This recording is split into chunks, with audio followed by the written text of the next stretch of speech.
All right. I apologize about that. So, the sound was it was not very clear. So, I don't think anybody can really hear me in the background. So, I had to restart this video over. So, let me just make sure my sound is good, and then I can continue. All right. So, I'm gonna go back and I'm gonna redo this video again.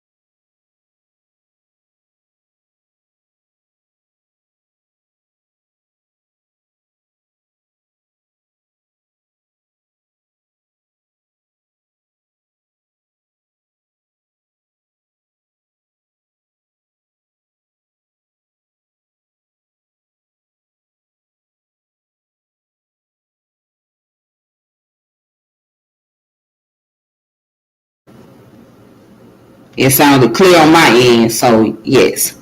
Now, I'm going to go ahead and start over. So let's try this again.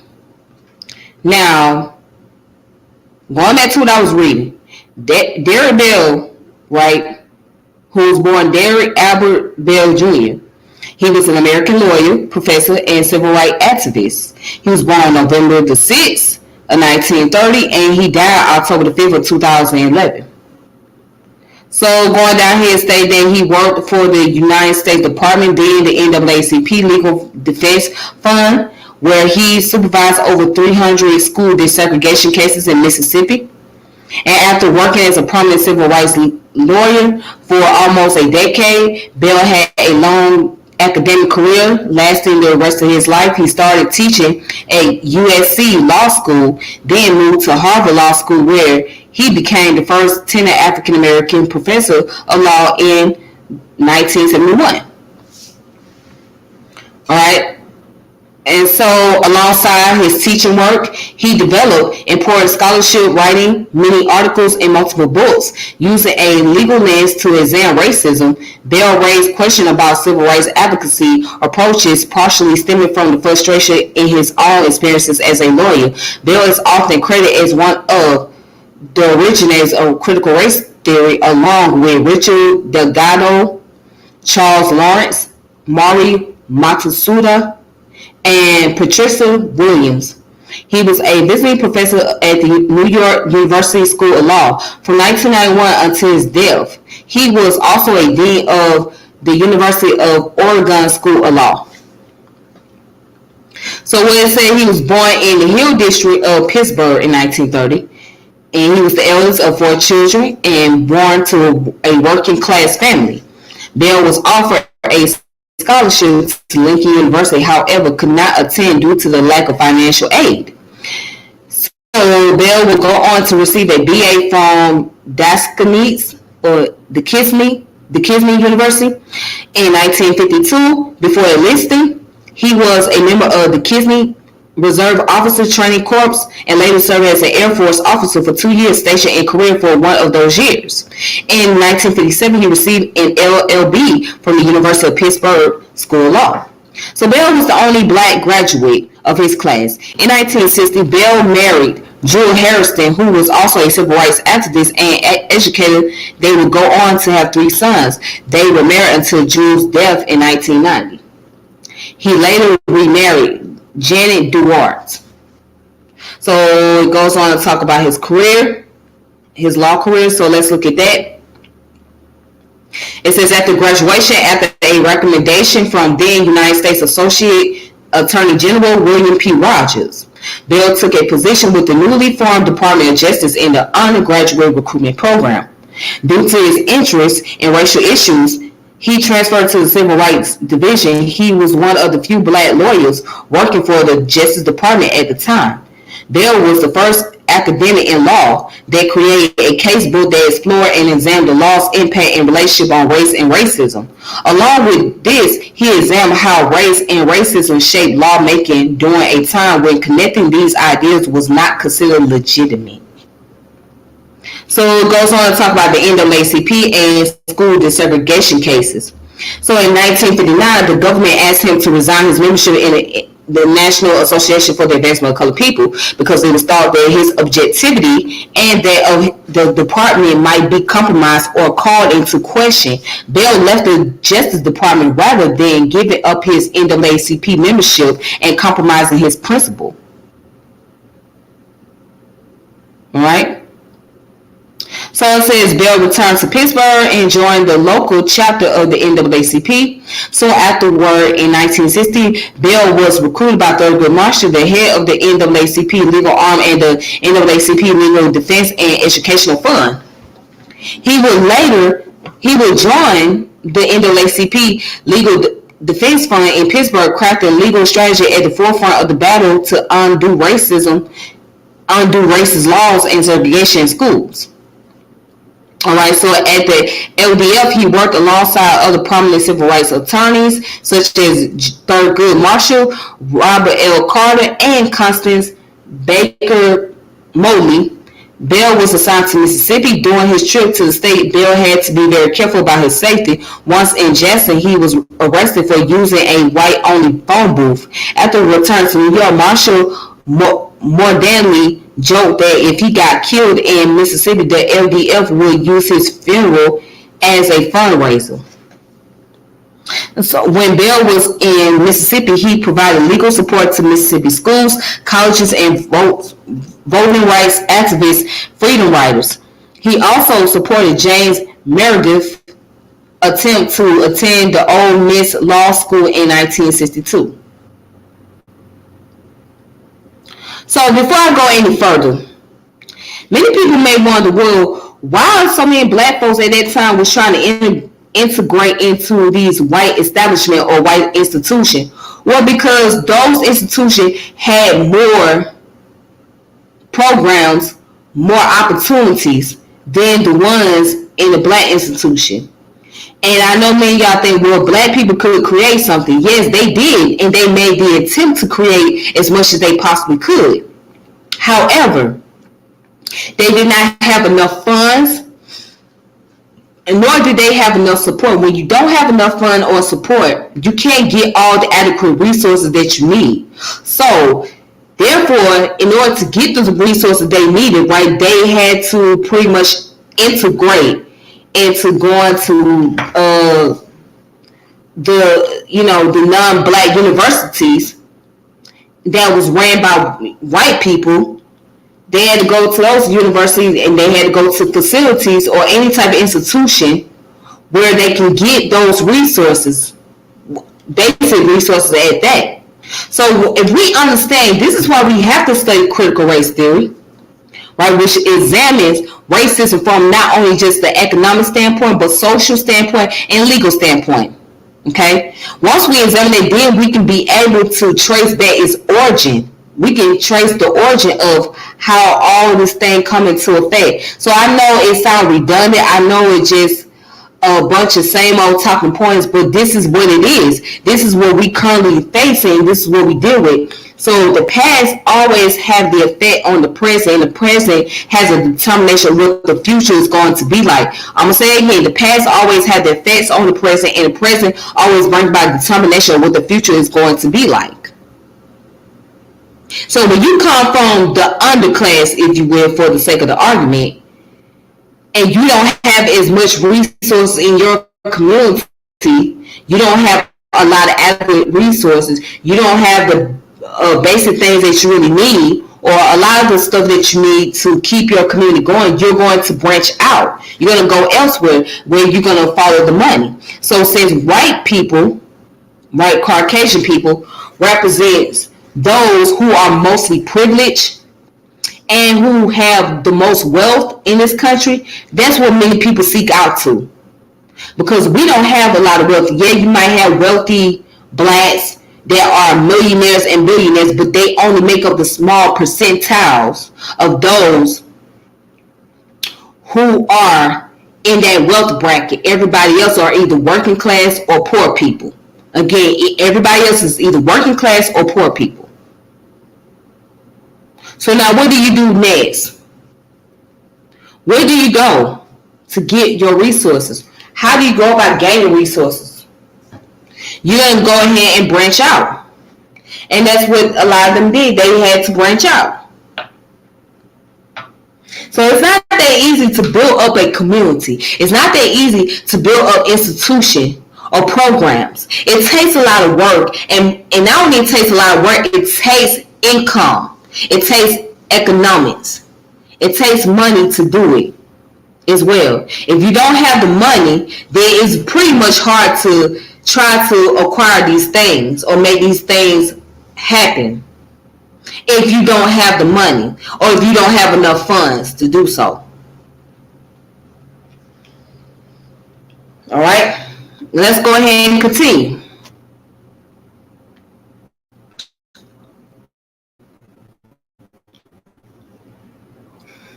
Let's go ahead and continue.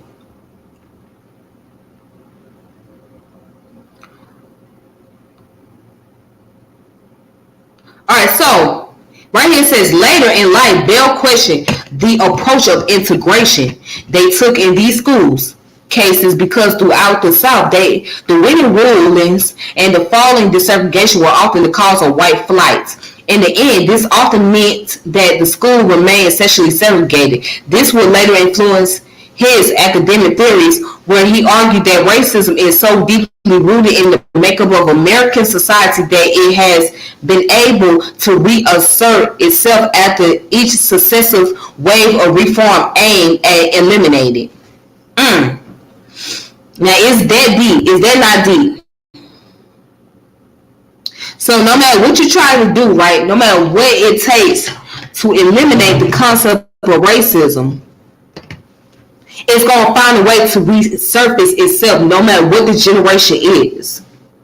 So I'm going to show you that racism is constantly perpetuating. And it's a never ending thing and will not end anytime soon because we want to or we want to make it end. It's not going to do that. It's going to take the collective in order for it to happen, not just one set of people to make those changes.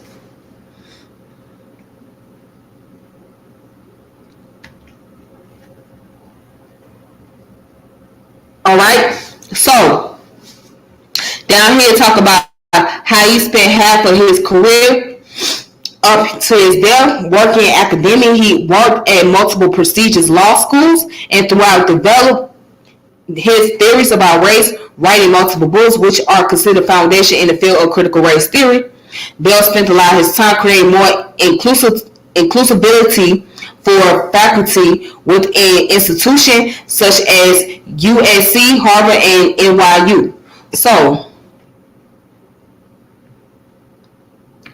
let's go and look at what critical race theory is, right? So now, peace. How you doing? Peace, peace, peace. How you doing, brother? So when we deal with critical race theory, Bell is arguably the most influential source of thought critical of traditional civil rights discourse. Bell's critique represented a challenge to the dominant liberal and conservative position on civil rights, race, and the law. He employed three major arguments in his analysis of racial patterns in American law: constitutional contradiction, the interest convergence principle, and the price of racial remedies. His book, Racism and American Law, now in its sixth edition, have been continually in print since 1973 and is considered foundational in the field of critical race theory.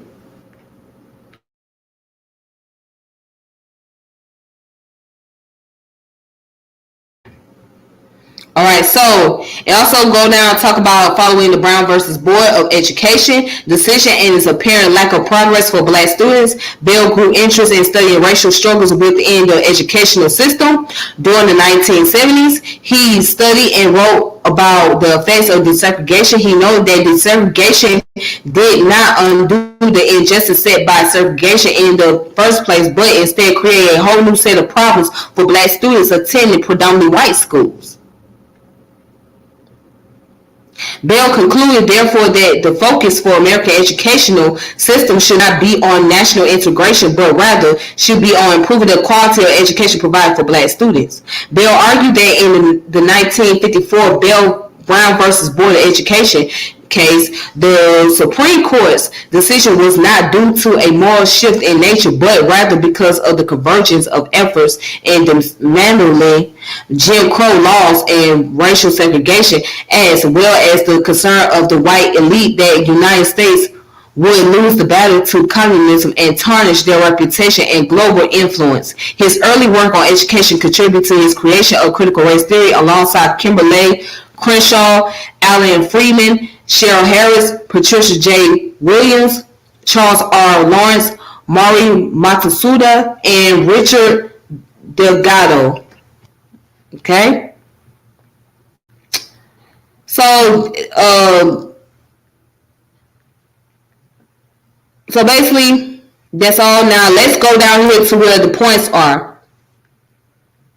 And it says, according to Bell, his purpose in writing was to examine the racial issues within the context of their economic, social, and political dimension from a legal standpoint as well. Bell's critical race theory was eventually branched into more theories describing the hardship of other groups such as Asian crit, Finn crit, which is women, Lat crit, Latino, tribal crit, American Indian, and white crit, which is the white.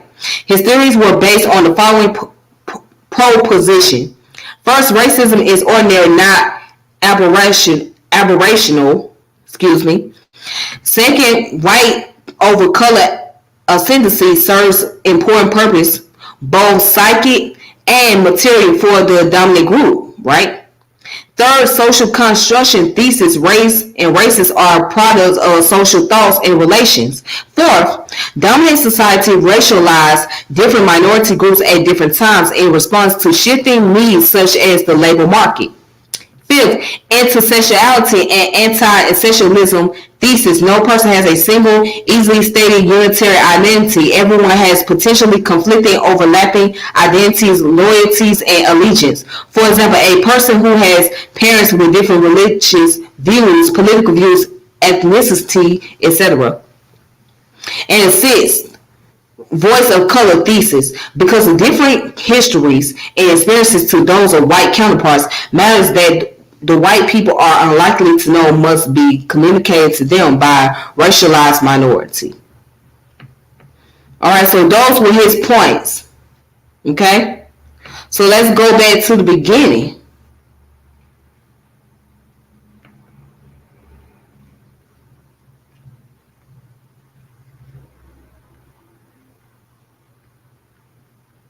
So, as you can see, talk about his literary work. So, Bell also wrote science fiction short stories, including The Space Traders, a story in which white Americans traded black Americans to space aliens in order to pay off the national debt and receive advanced technology such as environmental discontaminants and alternatives to fossil fuels. His story maintained that whites act to protect their own white self-interest. Bell explained it's better to risk the unknown in space than face the uncertainty of racial discrimination here at home.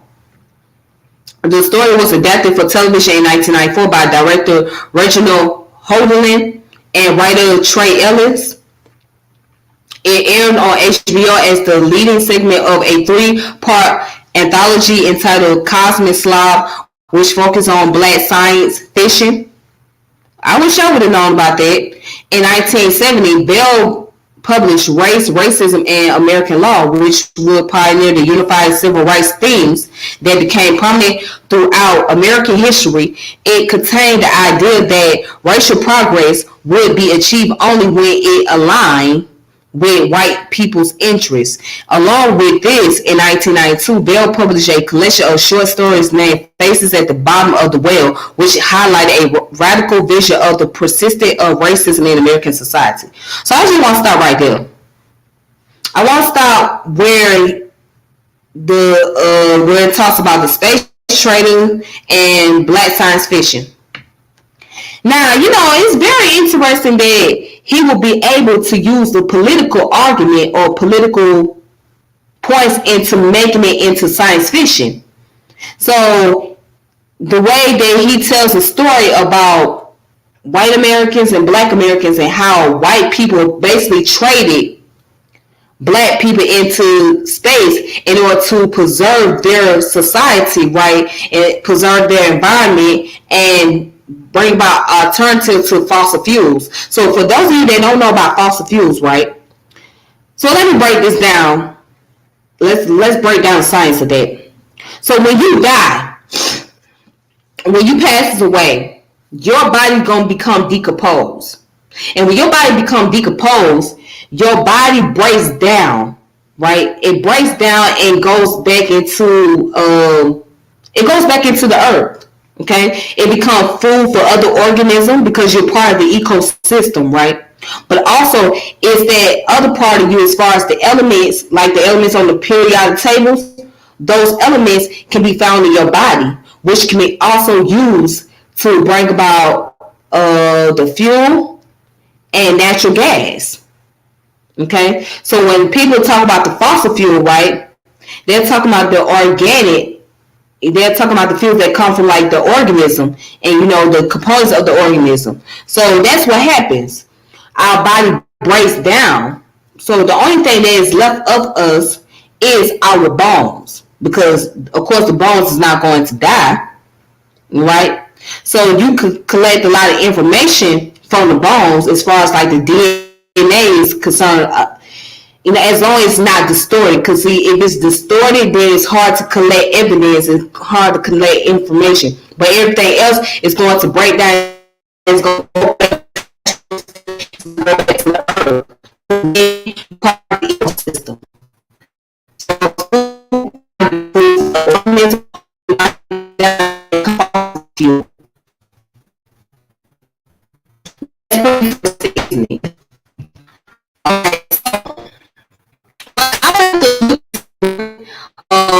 Define the title of it, the Space Traders. I think that would be an interesting read. But let me go ahead and continue on. Alright, excuse me. And shout out to the chat. Yaya Bay, peace be upon you. Let me give a shout out. Peace to my brother Saeed. Thank you for having me on your platform. So peace to you, brother. Alright, peace. Thank y'all for coming through. Alright, so now let's talk about his death. So, he died on October the 5th of 2011. Alright, unfortunately. He died from what is called carcinoid cancer at St. Luke's Roosevelt Hospital in New York City at the age of 80. And at the time, the Associated Press reported the dean at NYU, Richard Revesz, said for more than 20 years, the law school community has been profoundly shaped by Derrick's unwavering passion for civil rights and community justice and his leadership as a scholar, teacher, and activist. He loved his students in a compassionate and encouraging way. He even taught the week before his death. All right? So this man constantly put his life on the line, and he constantly wrote books regarding to racism in the legal world and the political world, period. He really has.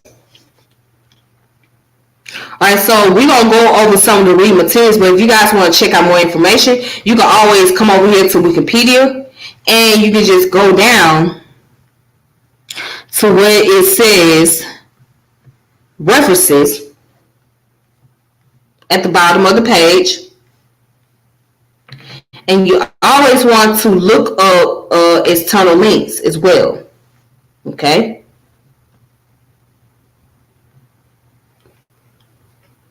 All right.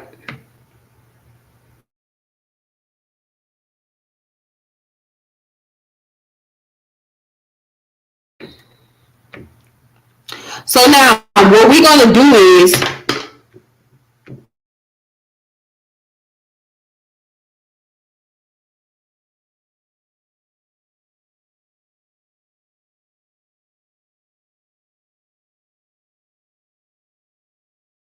all right. So now what we want to do is we're gonna go into the books. Okay. Well, but before I get to books, let's look at the article. Let's look at the article. And one of the articles that he wrote, right, was called "Does Discrimination Make Economic Sense?" And this came out in 1988 under the source of Human Rights, Volume 15, Number 3, page 38 to 43. It was published by the American Bar Association. Okay?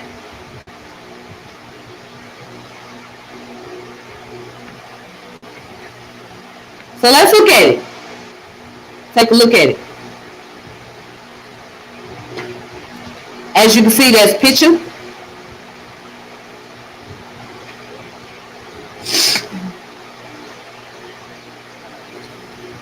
And it says, does discrimination make economic sense?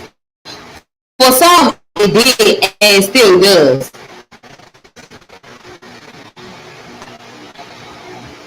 Alright, so this is the article that he wrote. Now,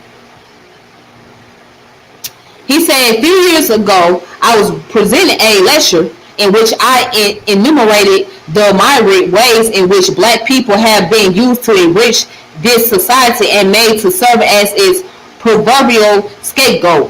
I was particularly bitter about the country's practice of accepting black contribution and ignoring the contributors or contributors. And indeed, I suggest bad black people not exist. America would have invented them.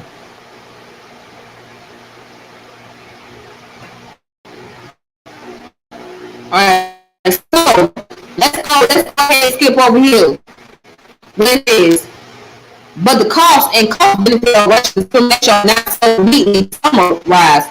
The two other interconnected political phenomena was emanate from the widely shared belief that whites are superior to that have served critically important stabilizing function in the society. Now let's go back a little bit. He says, not the least of my listeners' accomplishments was the seeming answer to a question I have pondered in many lectures: who pays the cost for the legacy of racial discrimination? And indeed, racial discrimination has walked and continues to place a heavy burden on all black people in this country. A majority function of racial discrimination is to facilitate the exploitation of black labor, to deny us access to benefits and opportunities that would otherwise be available, and to blame all the manifestation of exclusion, bred despair on the asserted inferiority of the victims. So it goes on to say, first white or widely varying socioeconomic status employ white capitalists to compromises that sacrifice the rights of blacks. And he also goes on to say, second, even those white who lack wealth and power are sustained in their sense of racial superiority and thus render more willing to accept their lesser share by an unspoken but no less certain property right in their whiteness. This right is recognized and upheld by courts and the society like all property rights under a government created and sustained primary for that purpose.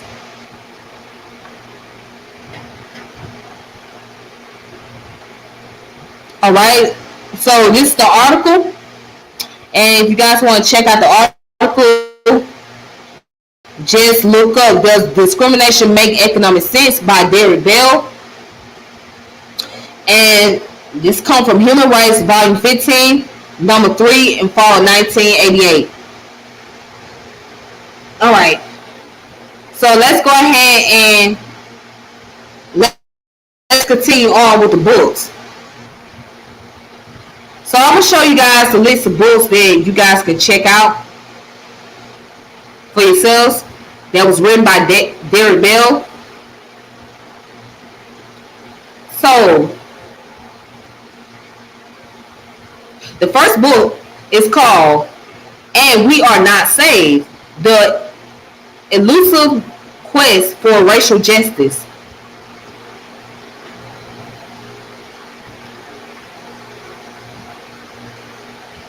All right.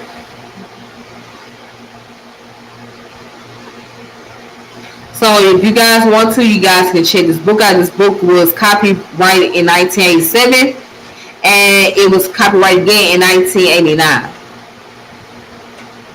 Okay. And then also, there's a book about critical race theory. So if you guys want to check out this book, it's called Critical Race Theory, The Key Writings That Formed the Movement, forward by Cornel West, edited by Kimberly Crenshaw, Neil Gatanda, Gary Peller, and Kendall Thomas.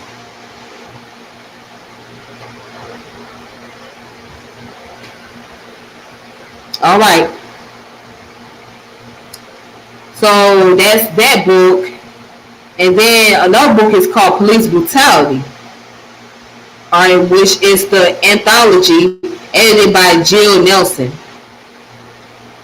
So this book goes into police brutality.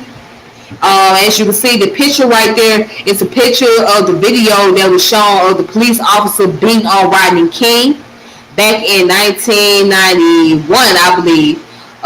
Yeah. So Rodney King was a gentleman from LA, and he was happening to be driving home, and I guess he was under intoxication.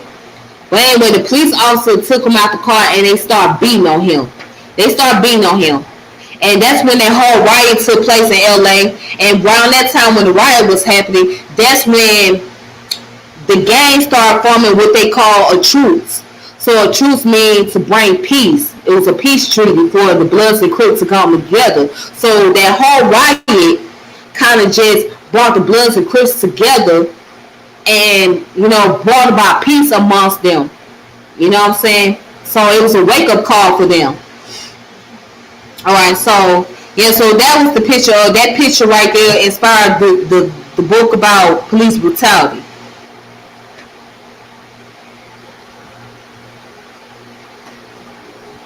And this book right here is called Faces at the Bottom of the Well, The Permanence of Racism.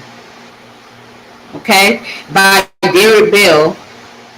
So maybe I should go over this just a little bit. Alright, so it says, Introduction, Dividing Our Racial Themes.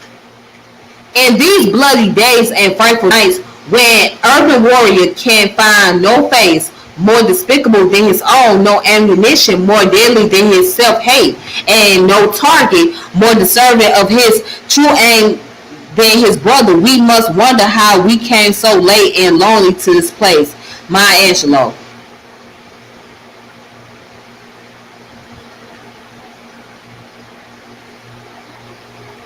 All right.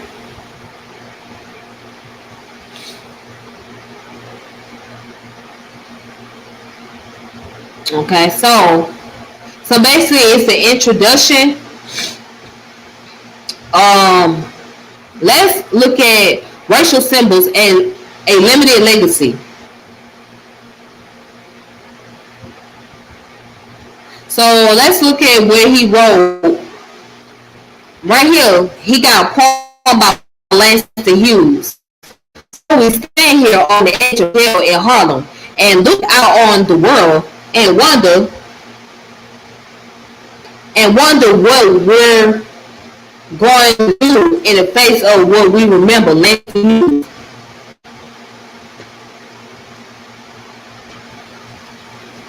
And then goes on to say, the contradiction of civil rights representation. I said to no one in particular as rushing from the site of one lecture in Midtown Manhattan. I saw the car and drive away at the curb to drive me to a college in Westchester County where I was to give another speech later that afternoon. Rather than a cab to the train and then another cab from train to the campus, the lecture sponsor offered a car to convey me from door to door. I hesitated not at the car rules convenience, but at the memory of the many times in the 1960s I've flown, usually in first class jet to the South to represent poor black parents, courageously trying to desegregate the public schools in their areas, usually at the risk of their job or worse. And it says, now getting in and settling myself in a roomy real seat, I ease my guilt by determining to use the time to pursue the just arrived manuscript of Geneva Crenshaw's new stories. I noted with some satisfaction that my driver was black. In New York, as elsewhere, it has begun to seem that blacks, particularly black men who lack at least 2 college degrees, are not higher in any position above the most middle.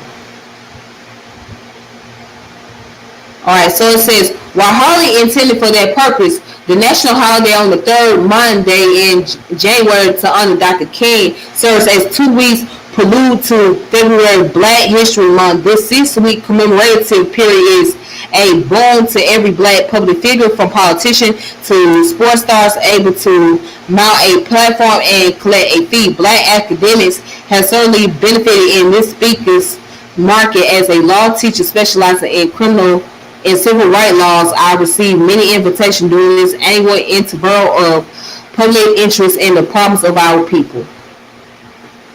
Alright, so you guys go ahead and check this book out if you guys want to check it out. It's called From Faces at the Bottom of the Well, The Prominence of Racism. Alright, so with that being said,